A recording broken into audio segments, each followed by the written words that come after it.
Okay, we are looking at what is known as static equilibrium, or equilibrium. It depends how Eastern European your professor is. I'll say equilibrium, though. That's what I kind of grew up with. And this is something we've actually already done in class. We just never knew we were doing it. Back when we built bridges early in the year when we were looking at forces, we were actually looking in a way at static equilibriums, because a static equilibrium is when an object is all of its vertical and horizontal forces are balanced in a way so that the net force acting on the object is zero, so it's not accelerating left, right, up, down, in, out. And an object is referred to as static equilibrium when the torques on the object, those rotating forces, are equal to zero as well.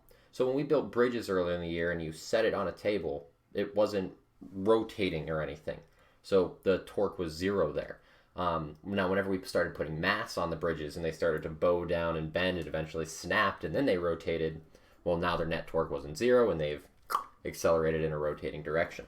So we actually did this earlier in the year, but now we're going to take a much more in-depth look at what's going on here for our different objects. And when we're in static equilibrium, there are two primary conditions that need to be met.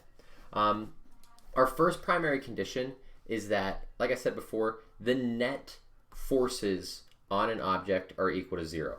And technically this is both in the x and the y direction.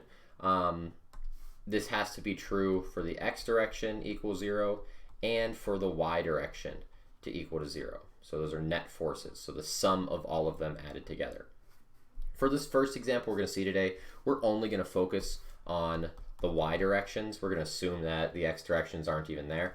But later on, we'll see the x directions also have to be zero as well. Otherwise, your bridge is started to shoot down the road, which is kind of weird.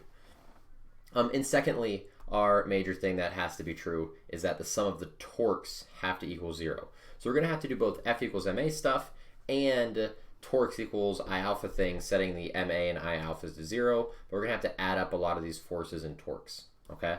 And they must be zero, the sum of them, when we put them together. So normally when we do this in class, I'd pull out a plunger, I'd wave it at someone, they'd be disgusted. It's a clean plunger. And what I would do is I would balance this plunger on what is known as a spring scale. And this just measures a force on this little reading here. So whenever you go to the supermarket and you put apples on a scale, that's just a spring scale. It's just telling you how much mass your apples are, how much they weigh. So this is physically measuring a force for us here. I would also put two masses on the plunger, a kilogram. So this is 1 kilogram. And this is half a kilogram right here, so 0.5 kilogram. And this plunger would just kind of float in balance there. Much like, where is it? Much like I had the hammer the other day. The hammer could balance on my fingers at some point. This plunger would just balance hanging like this in the classroom. What we are looking to figure out on the plunger is what is the plunger's actual weight?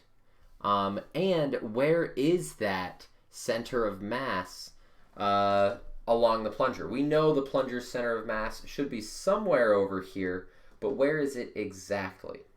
Now, to do this, we need to invoke static equilibrium. And the way we're going to do this is by first, we need to pick a point on the plunger to be a pivot. It does not matter what point we pick, but as soon as we pick it, that point is not allowed to change. I personally recommend one of two methods of choosing a pivot point. My first method that I would do for picking a pivot point is I would always choose one of the ends. I'd either choose the left end here, or I'd choose the right end right here. Technically, it does not matter, but I would choose an end. That's my first method. The second method you could choose in terms of picking a pivot point, and this can be a little bit clever if you know unknown things about your problem, is you could pick a pivot point such that you are on one of the one of the known forces, or the unknown forces. What this will cause is it will cause you to not have to think about that force acting on that moment arm for the torque, because if, let's say I picked the pivot right here at the 1 kilogram, my R value here is 0, and that means the torque value is 0 as well. So if I didn't know anything about this first mass here, the 1 kilogram, then maybe picking a pivot right there could be a clever idea. Some problems you need to do something like that in order to remove an unknown from an equation. That's the second way to go about things. For this, what we're going to do here, we are just going to set our pivot to be the left-hand side here, the left-hand end of the plunger, because we are looking for what's the distance from the left end to the center of gravity, the center of mass. So we're looking for what is this value right here. What's that moment arm? Okay, so that'll save us a little bit of math in the end. If we go ahead and we take a look at this chart here, this is force, this is moment. I've got a force value here in yellow, a moment value in red, a torque value in green, and a plus or minus, that's a clockwise, counterclockwise, that's a direction of torque and what's going on there. So what we can do here is we can take a look at some of our values here and figure out what's going on. If we had our spring scale, and let's just let's put some of these values in here. Let's just call this the 1 kilogram mass for the first line. Let's call this the 0.5 kilogram. Let's call this here the spring scale, and this will be the plunger itself. Let's go this for plunger, the plungee. Okay. If we had the spring scale with us, we could note that it has a force acting up here at the spring scale, and it would have a value of 18.5 newtons. If we looked at our 1 kilogram mass, it has a weight acting down here on the plunger. Its weight is equal to mass times gravity. Remember, weight equals mg. A mass of 1 times g of 9.8 means that the weight here is 9.8 newtons. So we can put that in for the force, 9.8 newtons. For our plunger, that was our 18.5. And for our half kilogram mass acting here, weight equals mg, so it's going to be 0.5 times 9.8, give us a value of 4.9 newtons. And we don't know the weight of the plunger. That is an unknown for us, so let's just put a question mark for here right now. We don't know what it is. Now, before we move on to thinking about moment arm positions and then torques, let's look at some of these forces here due to the weights in the spring scale. The spring scale is acting up. The weight of the 1 kilogram mass is down, the weight of the half kilogram mass is down, and technically this plunger does have some weight to it somewhere over here acting down, because if you just held a plunger in your hand and let go, it's going to fall down. It's going to fall down and accelerate due to gravity. So here is our weight of the plunger. We don't know what it is, but we do know it's going down. And what this means here is if we determine a direction to be positive and a direction to be negative, this is also our choice. We can pick either up or down to be positive or negative, it doesn't matter. Classically, people feel comfortable calling up the positive direction and down negative, but if you'd like to flip it, there's nothing wrong with that. But in doing so, if up is positive here and down is negative, then this is going to be a negative force because it's acting in the negative direction. The half kilogram is a negative force because it's acting down the negative direction. The 18.5 newtons from the spring scale is acting up a positive amount, and the plunger should be a negative amount when we find it.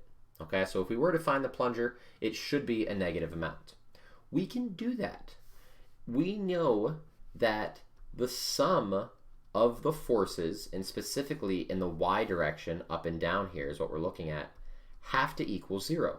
So if we do this for all of our forces here, technically when we sum things up, we're adding them together, even if some of these numbers that we're adding are negative numbers, we're still adding them.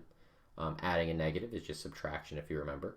And if we do this, Let's just take all four, so 3 known and 1 unknown force, and add them together and get 0. So a positive 18.5 newtons plus a negative, because of the direction, 9.8 newtons from the 1 kilogram mass, plus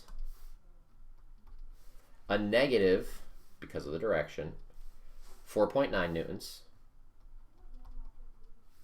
And then we're going to add here the weight of the plunger. That's the force plunger here. Now, it should, in theory, be 0, but, based off of what we're thinking here in the picture, but I don't actually put the negative, or it should be a negative number, but I don't put that negative into this equation. I'm adding, and that negative is in the weight of the plunger. So this all needs to equal 0 here. If I take all of our quantities here, the 18.5, the negative 9.8, the negative 4.9, and I slide them to the other side and add them all together, I'll get the weight of the plunger. So let's see, 4.9, because it's on the other side, it's positive, plus 9.8, so on the other side it's positive. So I got 14.7 minus 18.5. This gives me that the weight of the plunger here is equal to a negative, which is what we were looking for, 3.8 newtons. So negative because it's down, and that's what we were expecting, so good for us. And the value here is 3.8 newtons. So we just found the weight of the plunger. So bing, weight of the plunger has been taken care of. Now let's try to figure out where the plunger's center of mass, its own balancing point, actually is. And to do this, we need to start looking at torques here. Now, if we go from our pivot, this is our pivot at the edge here, the left side, P, the moment arm, or this R vector right here, that is the distance from the pivot to where each of these forces is being applied. The 1 kilogram mass, the spring scale, the half kilogram mass, and somewhere where the plunger is acting. We don't know where that plunger is acting, but if we could find it, that will be our center of mass position. Okay, and that's what we're looking for, that distance. So let's go about this. We could, if we had this set up in the classroom, we could physically measure these. Okay, we could just take a meter stick, we could put it up there, we could measure them. And if we were to measure them, we would see that for the 1 kilogram mass, it's very close to the left edge of the pivot. This has a value of 0.07 meters. For our 0.5, it is further out. It's actually much further out than even the spring scale. It would have a value of 0.35 meters. And the spring scale is somewhere in between those, and if we measured it, we'd get 0.21 meters. Now, that does not tell us what this moment arm position is for the plunger. And it doesn't tell us where the plunger's center of mass is. In fact, even if I added these together, that wouldn't get me anything. What I need to do is I need to go and I need to start looking at the torques. If we recall, torque is equal to a moment arm, R, crossing with a force vector, which is RF sine theta. And in our case, all of our forces and moment arm positions, if we do a quick little sketch of this, there's our moment arm. All of our forces are either acting straight up or straight down, which means that the angle between all of these is 90 degrees. So I can just say in this case, it's just the moment arm times F, because sine of 90 is 1. So I can figure out what the torque is just by multiplying 9.8 and 0.07, 4.9 and 0.35, 18.5 and 0.21. And in this case, it's very important here that I am going to ignore the positive and negative signs. We're going to see why I'm doing this in a second, okay? But for right now, I'm going to ignore the plus or minus signs from the force. Okay, so when I'm doing this torque, I'm ignoring the plus and minus signs from the force. So I'm just taking 9.8 times 0.07, and I'm going to get 0.686, let's just round that up to 0.69. These are Newton meters. 4.9 times 0.35, 1.7. Newton meters. And then 18.5 times 0.21 is 3.9 Newton meters. And I have ignored here the plus and minus signs. The reason why we're ignoring the plus and minus signs is if you chose a pivot in a different spot, like let's look over here real quick. Let's say I had some plunger system and I chose a pivot like here randomly. Well, what this would cause is it would cause some of our R positions to be positive and some of them to be negative, okay? And the direction you pick for positive and negative here also coincides with what you pick for positive and negative up here. And it makes your torques kind of confusing to think about. What we are going to do is we're going to ignore the direction of the forces when we're thinking about torques. What we're going to do instead is just use the right hand rule, because I know the magnitude, the size of the torque. It's just R times F in this case.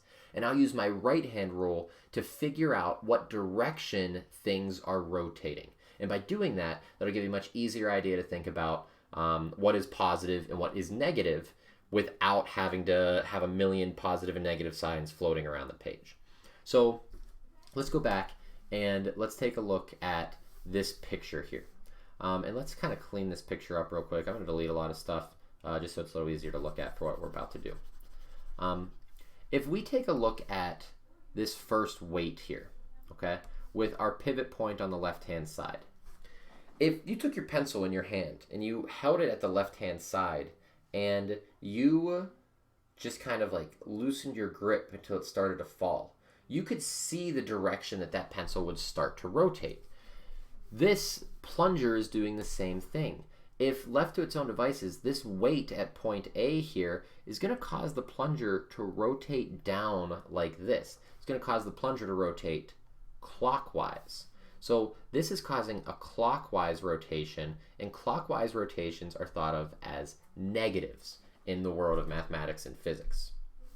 If we look at B, B is also pulling down here. It's just further away. So, you know, if you're holding your pencil or something, if you imagine pulling down further out, then it's going to rotate once again in this clockwise direction, which in mathematics we think of that as a negative. If we take a look at the spring scale through the center, if you kind of held your pencil and you pulled up on it, your pencil would be rotating the opposite direction. And if we think about our plunger scenario here, this spring scale is going to cause it to rotate up like this around the pivot point on the left-hand side. This is counterclockwise, or CCW. This we think of as positive. And if we think about the plunger itself, you know, nothing is actually pulling on the plunger, but its own weight is causing it to rotate. The plunger's own weight around the left pivot point is going to cause it to rotate down clockwise. And we would expect then that the plunger's value should be negative. So we're going to hope that the plunger's value turns out to be negative here according to our mathematics. Now what we can do with this then is if we have 3 of our 4 unknown values, or of our values of torque, because we don't actually know what this is down here yet, we can solve for that unknown torque value here. We can solve for this. We can do that by setting, hey, the sum of the torques has to equal 0. And we know some of these torques are negative, the clockwise, and we know some of them are positive, the counterclockwise. And there's an unknown torque here we can solve for. So if we do this, if we go ahead and set that the sum of the torques equals 0, keeping in mind the negatives and positives, we'd have negative 0.69 Newton meters plus a negative 1.7 Newton meters plus a positive 3.9 Newton meters. And then because we're summing them together, we're adding, we need to add in whatever this unknown amount is. This is the unknown torque of the plunger. We're hoping it's going to turn out to be negative if we're doing things appropriately, but we don't know what it is yet, so we'll just leave that as the torque of the plunger. And this has to equal 0. Well, if we take our 3 known number quantities, whoops, I'm missing a negative somewhere, missing a negative right there. And we move them over to the other side and add them together. We'd see that the negative 3.9 and the negative 1.7 became positive. So 3.9 plus 1.7 is 5.6 minus, oops, I'm sorry, I had an extra negative. I didn't mean that. This 3.9 is positive. This is a positive, you fool. Okay, so the positive 3.9 coming over is a negative 3.9. And then the negative 1.7 coming over is adding. So negative 3.9 plus 1.7 and then plus 0.69 gives us a value here that the torque of the plunger equals negative 1.51. Let's just call that 1.5 Newton meters. So right here, that was the negative we're looking for. That makes sense. If we go ahead and just put back in the value here, we know this torque is 1.5 Newton meters. So, okay, that was helpful. We have torque, but where can that get us? Well, we know that a torque equals a moment arm, which is unknown, multiplied in this case by a force, which we do indeed know. So all we have to do here to find our last unknown quantity is we just have to say that since our torque in this case just equals RF, then we can just say that R equals the torque over the force. And we're once again going to ignore positive and negative signs. We can do that because we set our pivot to an end point over here. If we didn't set our pivot to an end point, if we had it in the middle, we'd have to keep track of these negative signs, which are on both of these, to make sense. In fact, let's just keep track of them now and just see what would happen. So R equals the torque, which is negative 1.5 Newton meters, divided by the force, which is negative 3.8 newtons. Our newtons are going to divide out, which is nice.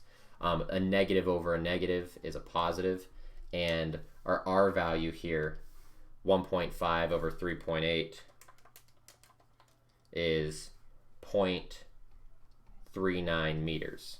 So we get a value here of 0.39 meters.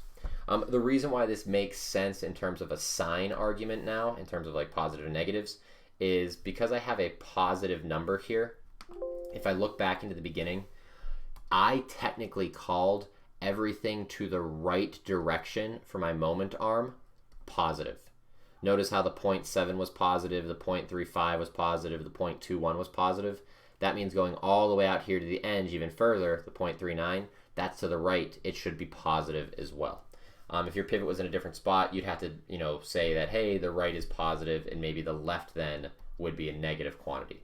So that's why we kind of chose to pivot to just one side. It makes life a whole lot easier in that way.